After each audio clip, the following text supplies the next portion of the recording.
తెలంగాణ రాష్ట్రంలో కాంగ్రెస్ పార్టీ పట్ల ప్రజలు సానుకూలంగా ఉన్నారని ఛత్తీస్గఢ్ ముఖ్యమంత్రి భూపేష్ సింగ్ బఘేల్ అన్నారు. ఆదిలాబాద్ జిల్లా కేంద్రంలో రోడ్ షో అనంతరం కాంగ్రెస్ అభ్యర్థి కంది శ్రీనివాసరెడ్డి క్యాంప్ కార్యాలయంలో మీడియాతో మాట్లాడారు. 10 ఏళ్ల బీఆర్ఎస్ ప్రభుత్వ హయాంలో ప్రజలకు ఇచ్చిన హామీలు నెరవేర్చడంలో విఫలమైందన్నారు. ప్రజలకు అబద్ధపు హామీలు ఇవ్వడం తప్ప చేసింది ఏమీ లేదన్నారు. బీఆర్ఎస్ బీజేపీ పార్టీలు ఒకటేనని విమర్శించారు.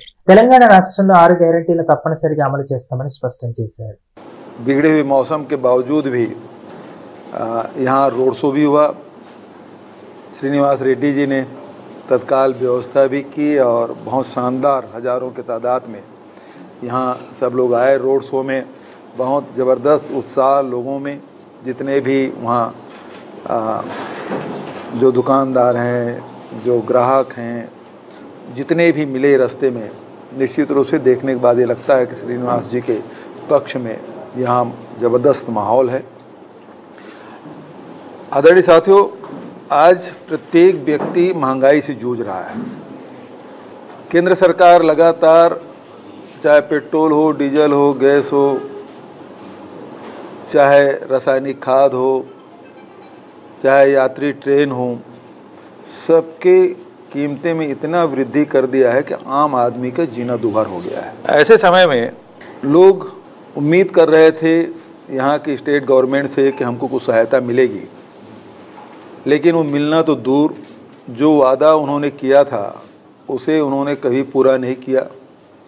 चाहे ST/SC को 3 एकड़ ज़मीन देने की बात हो, चाहे वो पुड्डू खेती जो करते हैं उनको ज़मीन देने की बात हो, चाहे बेरोज़गारी भत्ता देने की बात हो, चाहे किसानों को ऋण माफ़ी करने की बात हो, ये सारी बातें उन्होंने कही थी और उन्होंने सब बातों पे यू टर्न लिया।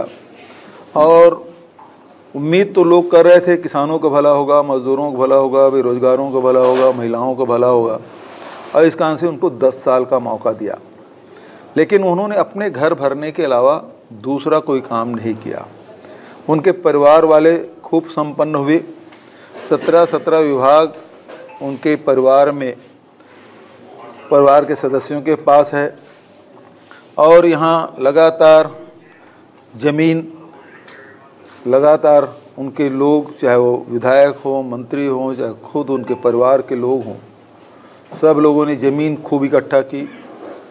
चाहे ज़मीन की बात हो, चाहे रेत की बात हो, चाहे शराब की बात हो, सब में उन्होंने खूब वसूली किया है, हमने लागू की। और इस साल यदि किसान न्याय योजना और समर्थन मूल्य दोनों मिला के देखें, राहुल जी ने 2500 कहा था, लेकिन अभी जो पिछले साल जो धान बेचे किसान, वो 2640 और 2660 रुपये उनको मिला। मतलब वादा से ज़्यादा हमने दिया है। उसी प्रकार से 400 यूनिट तक की बिजली बिल आधा सबका, अभी तो हम लोगों ने भी 200 यूनिट किया है। ये 200 यूनिट जो बिजली बिल जो होगा, तो मैं समझता हूँ कि तेलंगाना के 75-80% लोगों के घर में, जो गरीब वर्ग के लोग हैं, जो छोटे किसान हैं, जो मज़दूर हैं, उसके घर में बिजली बिल ही नहीं जाएगा, पटाने का सवाल ही नहीं उठता।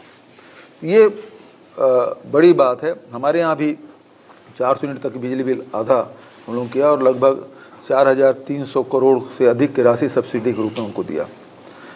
35 किलो चावल हम लोगों ने देने का वादा किया था, चाहे APL हो, BPL हो, सबको 35 किलो चावल है, नमक है। आदिवासी क्षेत्रों में तो हम लोगों ने गुड़ और चना भी दिया है।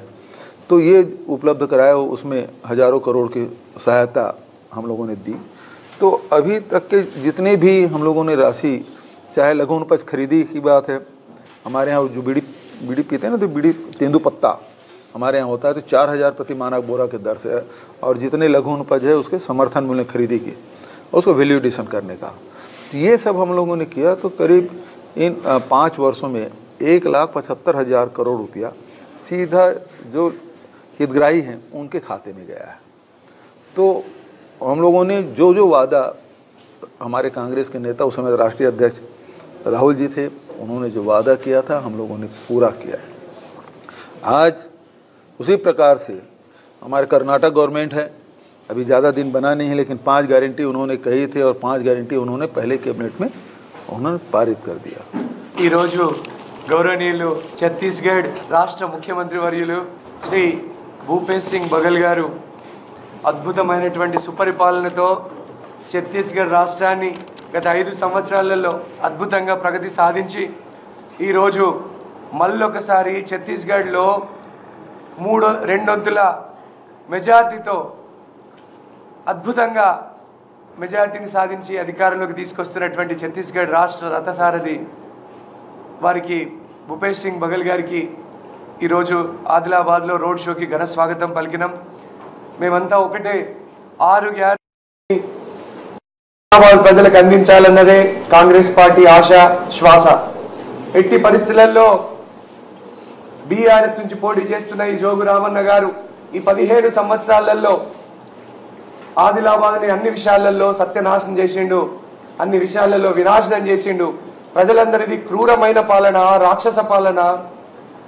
జోగు రామన్న గారు తన గజకర్ణ గోకర్ణ టక్కు టమార విద్యలు వాడి మసిపూసి మారేడుకాయ చేసి బీఆర్ఎస్ వాళ్ళు ప్రజలకు ఇచ్చినటువంటి హామీల్ని గాలికి వదిలి ప్రజలందరినీ కూడా మభ్యపెట్టి ఈరోజు రాక్షస పాలన చేస్తున్నారు. వాళ్ళందరికీ కూడా చరమగీతం పాడేటువంటి ఆసన్నమైందని ప్రజలకు అర్థమైంది.